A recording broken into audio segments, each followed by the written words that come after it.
Welcome back, Joseph Kendo here. Today on the gun bench we have the Killer7, the high-powered semi-automatic magnum of Resident Evil 4, reputedly known for its sleek appearance and iconic construction, paying homage to distant franchises outside of the Resident Evil universe.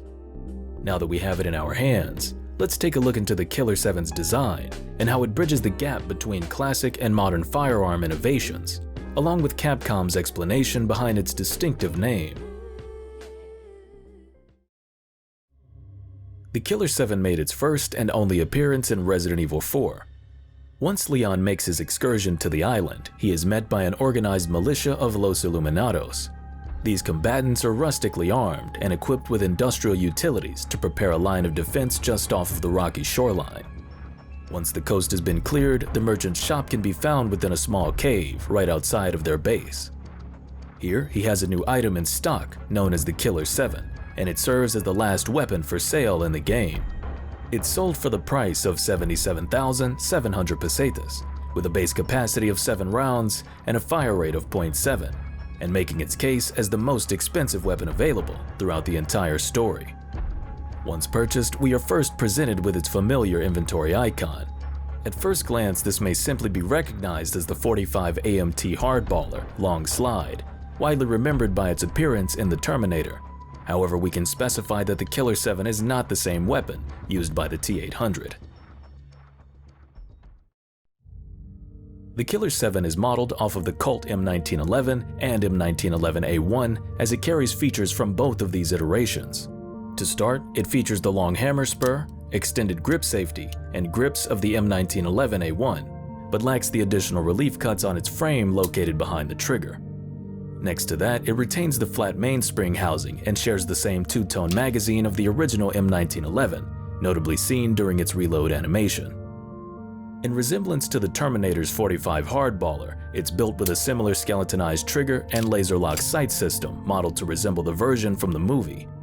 This laser is unique because it's based on the very first combat laser aiming systems designed by Laser Products Corporation, being the precursor to the modernized compact laser sights Resident Evil 4 is very well known for.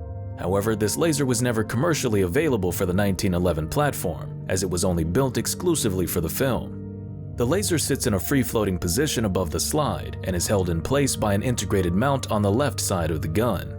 Even though there is enough clearance, both the front and rear sights are completely removed and it doesn't feature the AMT's long slide either.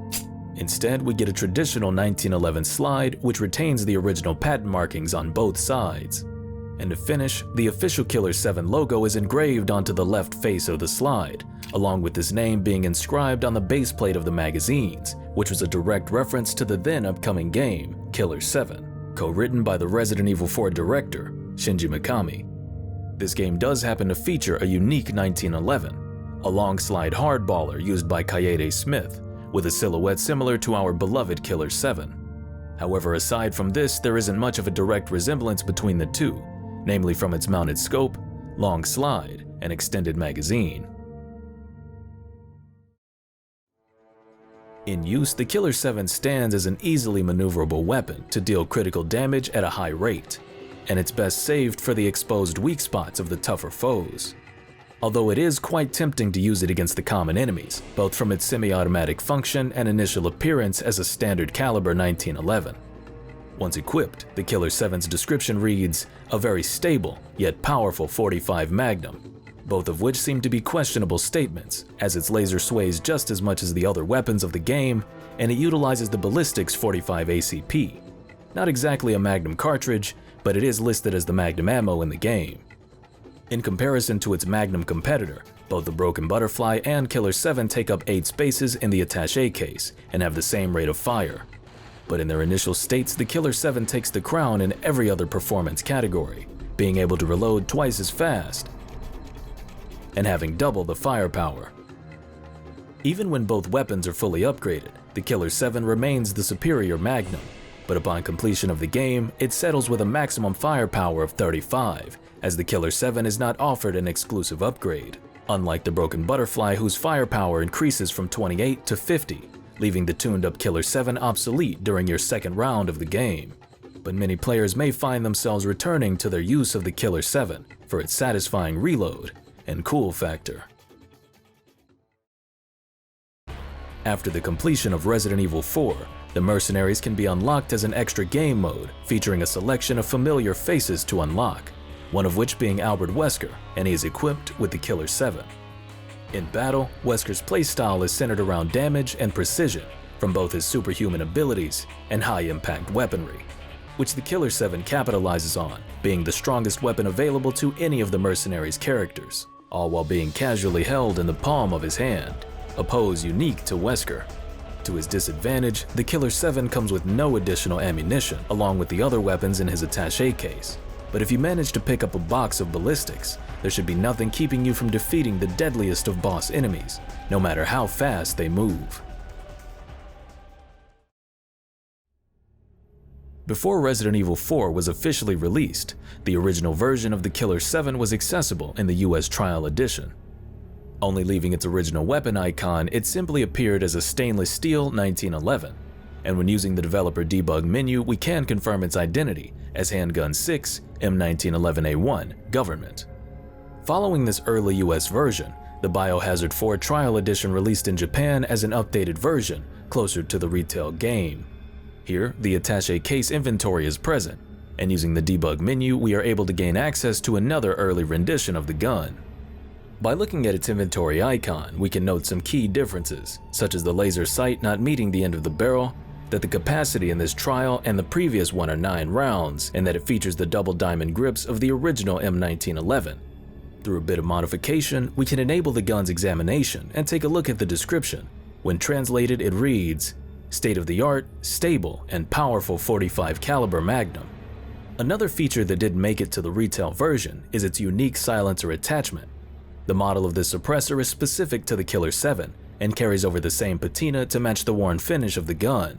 The description for this silencer translates to, "The gunshot for the 45 caliber Magnum Killer7 is not noticed by the enemy." Through the use of a custom-made trial, the silencer can be attached to the gun and even has sound reduction in-game.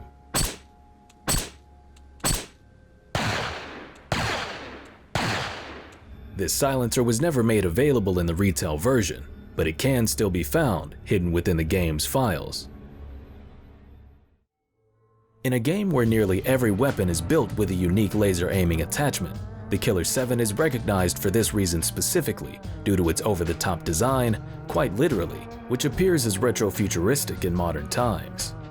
Even though it underperforms next to the other 45 Magnum, players still choose to keep this weapon in their collection due to its sentimentality, smooth handling, and stylistic appearance, all while paying respects to a 1980s science fiction classic.